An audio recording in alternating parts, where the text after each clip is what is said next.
और आज की सबसे बड़ी खबर के साथ हम शुरुआत करेंगे। आखिरकार वो दिन आ चुका है। भारत G20 शिखर सम्मेलन की अध्यक्षता कर रहा है। इसका महा आगाज अब हो चुका है। दिल्ली के प्रगति मैदान में स्थित भारत मंडपम विदेशी मेहमानों से गुलजार हो चुका है। 8 तस्वीरें आपको 18 तस्वीरें दरअसल अलग अलग दिखाते हैं कि आखिर विदेशी मेहमानों का स्वागत किस तरीके से किया गया। अमेरिकी राष्ट्रपति जो बाइडेन भारत मंडपम पहुंचे। 18 तस्वीरें इस वक्त आपकी टीवी स्क्रीन पर, जहां पीएम मोदी ने उनका स्वागत यहां पर किया। बाइडेन को पीएम मोदी ने कोणार्क के सूर्य चक्र के बारे में भी जानकारी दी। इसके अलावा पीएम मोदी ने एक एक कर सभी देशों के प्रमुखों का स्वागत किया। ये तस्वीरें आपको 18 तस्वीरें दिखा रहे हैं। 18 देशों के राष्ट्राध्यक्ष जो हैं वो यहाँ पर पहुंचे थे और किस तरीके से प्रधानमंत्री नरेंद्र मोदी ने खुले दिल से उनका स्वागत किया। America, Britain, Nigeria, Netherlands, Mauritius, मिस्र, कनाडा, मेक्सिको, ऑस्ट्रेलिया, जापान, ये तमाम महाशक्तियां जो आज भारत में मौजूद हैं। तो एक एक तस्वीर सबसे पहले न्यूज 18 इंडिया आपको दिखा रहा है। लेकिन G20 शिखर सम्मेलन से जुड़ी हुई बड़ी खबर आपको बता दें। इस सम्मेलन में प्रधानमंत्री नरेंद्र मोदी की पहल पर अफ्रीकन यूनियन को G20 का स्थायी सदस्य बनाया गया। और ये सबसे बड़ी खबर है। प्रधानमंत्री नरेंद्र मोदी ने अफ्रीकन यूनियन को G20 का स्थायी सदस्य बनाने का प्रस्ताव रखा और फिर सभी सदस्य देशों की सहमति से उसे G20 का स्थायी सदस्य बना लिया गया। और इस ऐलान के बाद प्रधानमंत्री ने अफ्रीकन यूनियन के अध्यक्ष को गले लगाकर बधाई दी, जो तस्वीर आपके सामने है, जिसके बाद सभी ने तालियां बजाकर प्रधानमंत्री नरेंद्र मोदी के इस फैसले की सराहना की। अफ्रीकन यूनियन में 55 देश शामिल हैं। प्रधानमंत्री ने इसे G20 की सदस्यता देने के लिए 3 महीने पहले चिट्ठी लिखी थी।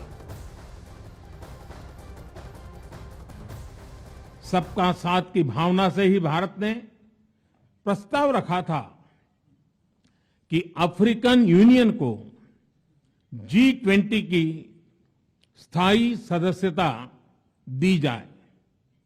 मेरा विश्वास है कि इस प्रस्ताव पर हम सबकी सहमति है।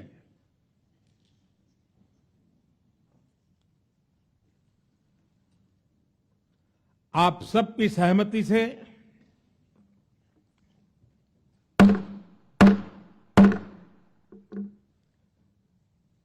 आगे की कार्रवाई शुरू करने से पहले मैं अफ्रीकन यूनियन के अध्यक्ष को G20 के स्थायी सदस्य के रूप में अपना स्थान ग्रहण करने के लिए आमंत्रित करता हूं।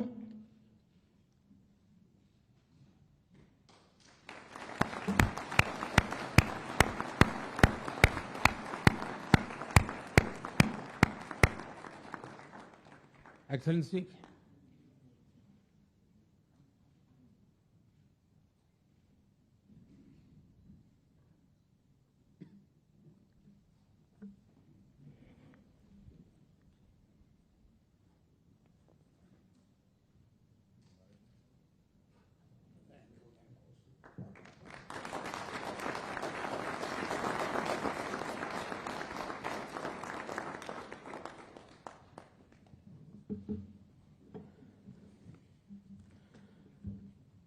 इसके साथ ही मैं मीडिया के साथियों से भी विनम्र आग्रह करूंगा कि वे अब हमें समय दें और इस सभागृह से बाहर जाने का कष्ट करें। और चलिए अब आपको ये बताते हैं कि आखिर G20 में अफ्रीकन यूनियन के शामिल होने के मायने क्या है और ये भारत के लिए कितना अहम है। देखिए, वॉल ग्राफिक्स जरिए आपको एक एक कर वो पॉइंट समझाते हैं कि आखिर ये इतना ज्यादा महत्वपूर्ण क्यों हो जाता है, जिसकी सराहना अब पूरी दुनिया कर रही है। सबसे पहला पॉइंट क्या कहता है, G20 में अफ्रीकन यूनियन के मायने क्या है। नए वर्ल्ड ऑर्डर में भारत की धमक जो है वो पूरी दुनिया ने आज देख ली है और अंतर्राष्ट्रीय कूटनीति में भारत की एक बार फिर से इसे बड़ी जीत के तौर पर भी देखा जा रहा है। इतना ही नहीं, देखिए ग्लोबल साउथ में भारत का दबदबा जो है वो किस तरीके से बढ़ रहा है, जिस तरीके से यूनियन को शामिल किया गया। और ग्लोबल साउथ के ही विकास की हमेशा प्रधानमंत्री ने बात की है। भारत के विजन पर अब दुनिया का भविष्य टिक गया है, ये कहना भी गलत नहीं होगा। अफ्रीकन यूनियन के शामिल होने के बाद कई तरह के मायने निकाले जा रहे हैं। भारत के विजन पर दुनिया का भविष्य जो है वो किस तरीके से टिका हुआ है ये हम आपको बता रहे हैं, क्योंकि हमेशा से प्रधानमंत्री नरेंद्र मोदी कहते हैं कि सिर्फ हम हिंदुस्तान की नहीं, हम दुनिया की बात करते हैं, हम ग्लोबल की बात करते हैं। और G20 शिखर सम्मेलन में आज सबसे पहले प्रधानमंत्री नरेंद्र मोदी ने भारत मंडपम पहुंचकर सभी देशों के राष्ट्रीय अध्यक्षों को रिसीव किया। प्रधानमंत्री नरेंद्र मोदी ने ब्रिटेन के प्रधानमंत्री का गले लगाकर स्वागत किया और अमेरिका के प्रेसिडेंट जो बाइडेन को भारत मंडपम में बने हमारे सांस्कृतिक धरोहर के प्रतीक कोणार्क चक्र के बारे में जानकारी दी।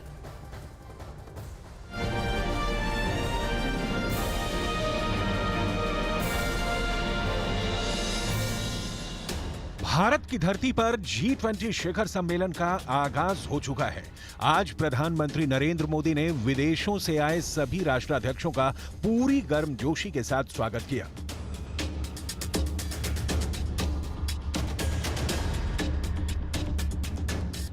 दुनिया की महाशक्तियां इस वक्त हिंदुस्तान में हैं। यहां बाइडेन भी हैं, सुनक भी हैं, शॉल्ज भी हैं, किशिदा भी हैं और मेलोनी भी हैं। इन शक्तियों के एक साथ महामंच पर आने की वजह है G20, जिसकी मेजबानी कर रहा है भारत। 72 घंटे, 20 बैठक, 15 देश और अर्थव्यवस्था, स्वास्थ्य, शिक्षा, व्यापार, आतंकवाद समेत कई मुद्दों पर कई देशों के राष्ट्राध्यक्ष एक साथ हैं।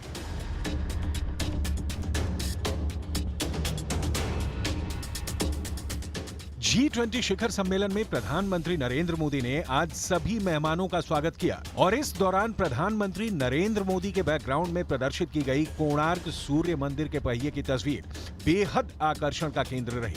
हालांकि भारत मंडपम के पूरे परिसर को हमारी सांस्कृतिक और ऐतिहासिक विरासत के चिन्हों और तस्वीरों से सजाया गया है, लेकिन कोणार्क सूर्य मंदिर के इस पहिए का खास महत्व है। इसलिए जब अमेरिका के राष्ट्रपति भारत मंडपम पहुंचे तो प्रधानमंत्री ने न केवल उनका गर्मजोशी के साथ स्वागत किया, बल्कि कोणार्क के सूर्य मंदिर में समय चक्र को प्रदर्शित करने वाली कलाकृति के बारे में भी अवगत कराया। कोणार्क के सूर्य मंदिर का निर्माण 13वीं शताब्दी में राजा नरसिम्हा देव प्रथम के शासनकाल में करवाया गया था। सूर्य देव के रथ के आकार में बना यह मंदिर भारत की उन्नत सभ्यता और वास्तुशिल्प की उत्कृष्टता का प्रतीक है। इस मंदिर में लगे पहिए दिन के 8 पहर के प्रतीक हैं। प्राचीन काल में समय की गणना के लिए इसका उपयोग किया जाता था। भारत में ऐतिहासिक धरोहरों की भरमार है और जब मौका G20 शिखर सम्मेलन का है तो प्रधानमंत्री भारत की इस धरोहर से पूरे विश्व समुदाय को अवगत करवा देना चाहते हैं। यही वजह है कि G20 शिखर सम्मेलन के लिए भारत मंडपम को हमारी ऐतिहासिक और सांस्कृतिक विरासतों की झलक के साथ तैयार किया गया है।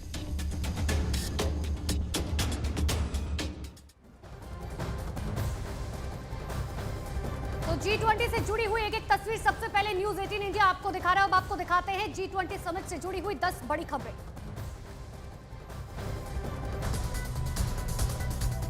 G20 समिट का आज पहला दिन दिल्ली के प्रगति मैदान में स्थित भारत मंडपम विदेशी मेहमानों से गुलजार हो गया।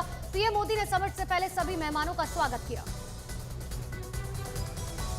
अफ्रीकन यूनियन को सर्वसम्मति से मिली G20 की स्थायी सदस्यता। G20 समिट शुरू होते ही पीएम मोदी ने किया ऐलान। पीएम मोदी ने ही की थी अफ्रीकन यूनियन को सदस्यता दिलाने की पहल। अमेरिकी राष्ट्रपति जो बाइडेन भी भारत मंडपम पहुंचे। यहाँ पीएम मोदी ने उनका वेलकम किया। बाइडेन को पीएम मोदी ने कोणार्क के सूर्य चक्र के बारे में जानकारी दी।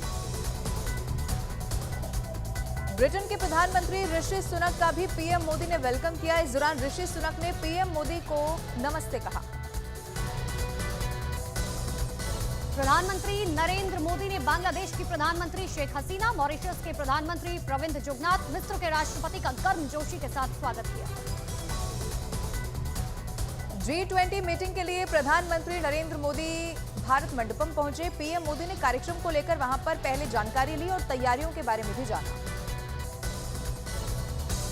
G20 समिट में पीएम मोदी ने कहा, कोरोना के बाद विश्वास के अभाव का संकट आया है। युद्ध ने इस संकट को और गहरा कर दिया। जब हम कोरोना को हरा सकते हैं तो आपसी चर्चा में विश्वास के संकट को भी दूर कर सकते हैं। प्रधानमंत्री नरेंद्र मोदी ने विश्व में विश्वास का संकट बताकर सबका साथ सबका विकास वाला मंत्र दिया। मोदी ने कहा, ये वो समय है जब वर्षों पुरानी चुनौतियां हमसे नए समाधान मांग रही हैं। प्रधानमंत्री नरेंद्र मोदी ने मोरक्को में भूकंप की घटना पर दुख जताया और मदद का भरोसा दिलाया। और G20 समिट में वन अर्थ पर पहला सत्र वन फैमिली के विषय पर दोपहर 3 बजे होगा। दूसरा सेशन शाम 7 बजे से शुरू होगा। G20 के नेताओं के लिए राष्ट्रपति की ओर से दिया गया डिनर कार्यक्रम।